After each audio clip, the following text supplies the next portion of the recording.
all our viewers who are here at present watching this video presentation. I'd like to begin by reminding you that this is Alfonso the Rothschild tutorial, a channel dedicated to helping our IELTS prospects to do very well in the IELTS examination. Our aim is to help you have the highest grade possible in this all-important examination. In case you are new to this channel and you are wondering, what could IELTS stand for? IELTS stands for IELTS, which means International English Language Text System. It is an examination conducted for students in developing countries, students in third world countries including Nigeria, who have the desire to pursue higher education in the Western world, especially the United Kingdom and the USA, Canada, Australia, and some other countries in the Western world who require IELTS certification before they can admit a third world student into one of their universities. This examination also qualifies third world job prospectors who want to travel abroad to further their careers. Today, we are continuing with our analysis of IELTS graphs. The IELTS graph is a part of the IELTS Writing Task 1. The IELTS Writing Task 1 is for academic students. A part of this Task 1 focuses on using basic tools of economic analysis to analyze economic variables, figures, and values. In this segment of the examination, which lasts for 20 minutes, the IELTS candidate is expected to write a report on an economic model like the one we have on the board. To write a report in 20 minutes with a word count of approximately 150. In this segment of the examination, the IELTS candidate is expected to have a basic knowledge of economic analysis using basic statistical tools like the line graph, an example, the single line graph, or a multiple line graph like the one that we have here, statistical tables, statistical maps, pie charts, and bar charts, including the simple bar charts, the component bar charts, and the multiple bar charts. Statistical maps, histograms, and pictograms, among others. These are examples of basic tools of economic analysis. These basic tools uses statistical figures to analyze economically relevant or economically imperative information. In case the question agitating your mind is, what is statistical analysis? I'll come to your aid in this direction. Now, statistics refers to information or knowledge that is presented in figures. Therefore, when we're talking about statistical analysis, we mean presenting information on economic variables or movements of economic values, presenting such information in figures using some basic tools of economic analysis, such as a line graph as the model for the analysis. That is what statistical analysis means. Non-economic variables include virtually everything that has values that are capable of growing, of increasing, of decreasing, or of plummeting. Changes in taxation over the years, income tax rising or falling, the rate of the fall, the rate of the increase are examples of economic variables. The number of school enrollments concerning the girl child or boy child school enrollment and changes in it over a period of time in a given area is an example of economic variables. The number of physically challenged people who are prepared to take on a study program encouraged by the government or sponsored by the government, the number willing to do so over a period of time, and the number unwilling to do so, and the factors that influence their decision are all examples of economic variables that are capable of being measured. So economic variables are values that are capable of increasing or reducing, increasing or decreasing, and which consequently can be measured. They are examples of economic variables. Before we go on, my dear viewers, let me appeal to you to like this video and subscribe to this channel so that we can give you more of this kind of videos. Now to the work or task that we have before us today.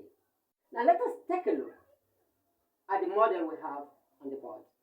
It is called a line graph. It is called what? A line graph. Why is it called a line graph? Of course, you can see the lines. You can see the lines on the graph. These lines can, of course, be called curves. You can call them curves or lines. The curves represent the movement of values or the movement of figures. This graph is called a multiple line graph because you can see that the graphs occur in multiples. This graph, this line, which you can also call curve, represents paper and cardboard. And the second curve represents glass containers.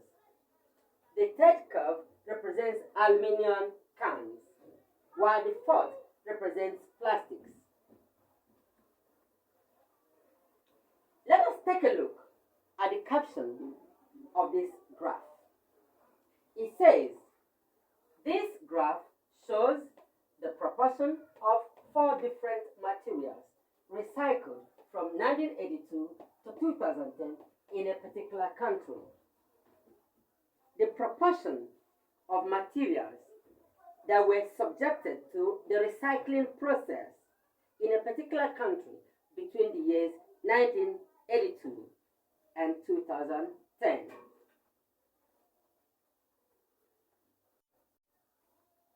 As is the case with all graphs, a graph like the one we have on the board has 2 axes.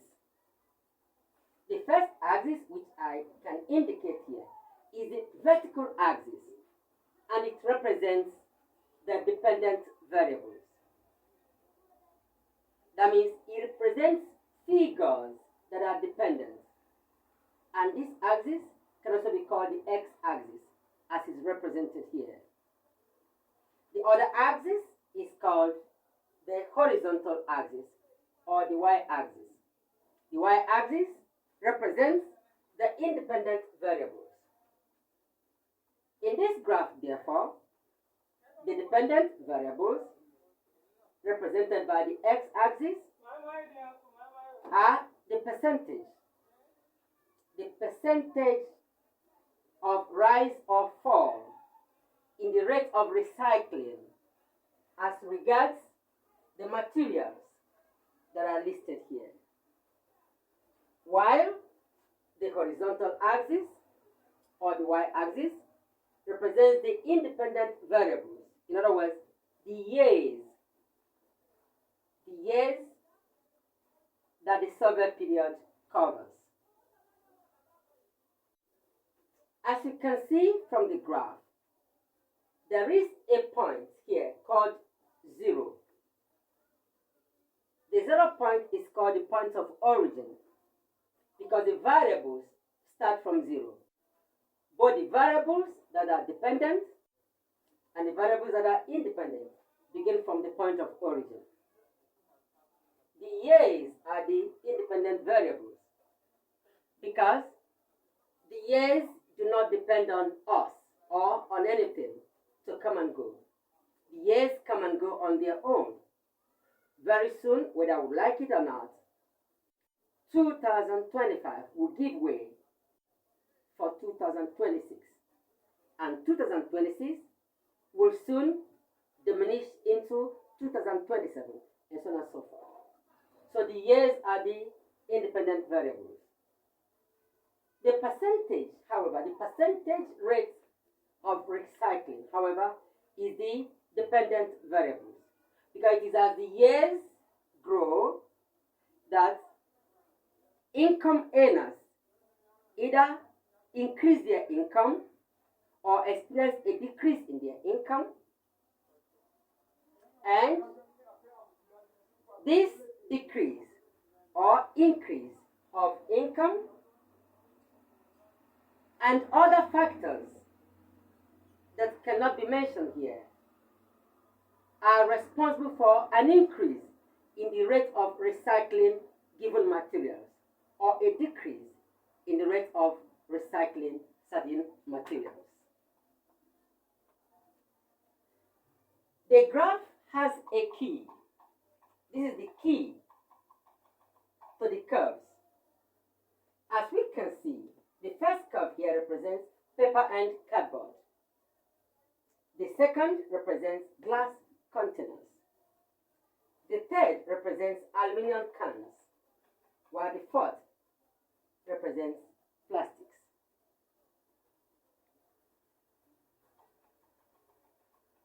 A glance at the model. A glance at the model tells one that at the beginning of the survey,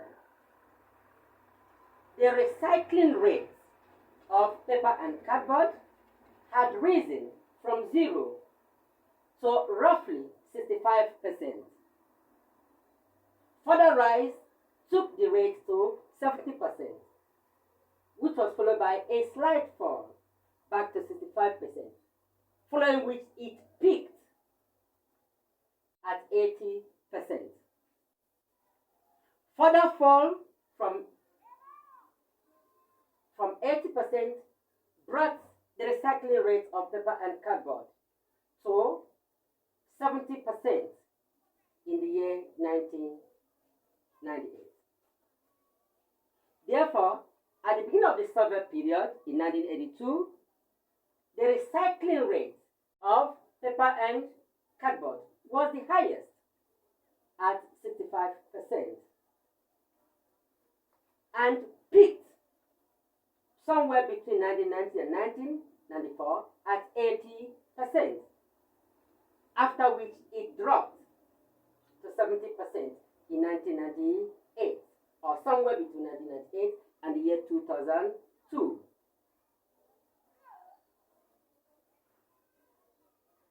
An analysis of these movements along the curve or along the line for paper and cardboard indicates that as the survey is ending between 2002 and 2006, there was a fall in the rate of recycling of paper and cardboard. On its part, glass containers, the recycling rate for glass containers stood at 50% at the beginning of the study period in 1982. This was followed by a slight fall that brought it to just below 40% between 1990 and 1994. This was followed by a dramatic rise that was sustained up to the end of the period of survey in 2008, bringing the recycling rate of glass containers to a peak of 60% in 2006. But this did not indicate any prospect for further rise, as the recycling rate was beginning to stabilize at 60% at the end of the survey period.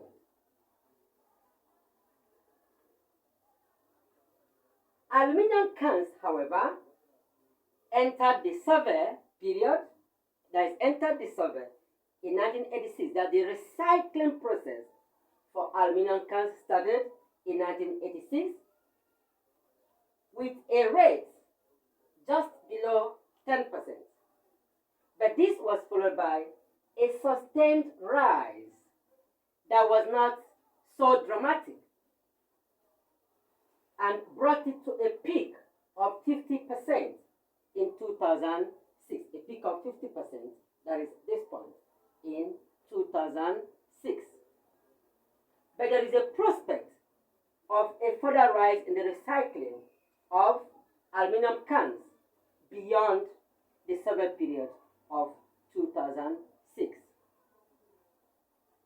Lastly, plastics. Plastics entered the recycling process in 1990 with a recycling rate slightly below zero. It was in fact around 3% recycling rate. And this rose gradually and stably, peaking finally at roughly 15% at the end of the survey period, but with no prospect of a further rise. Therefore, my dear viewers, from what we can see on the graph at a glance, paper and cardboard took the lead in the recycling rate at the beginning of the survey, peaking at 80%, but eventually began to fall. And the recycling rate stood at 70% as the survey period was gradually coming to an end and had no prospect of a further rise.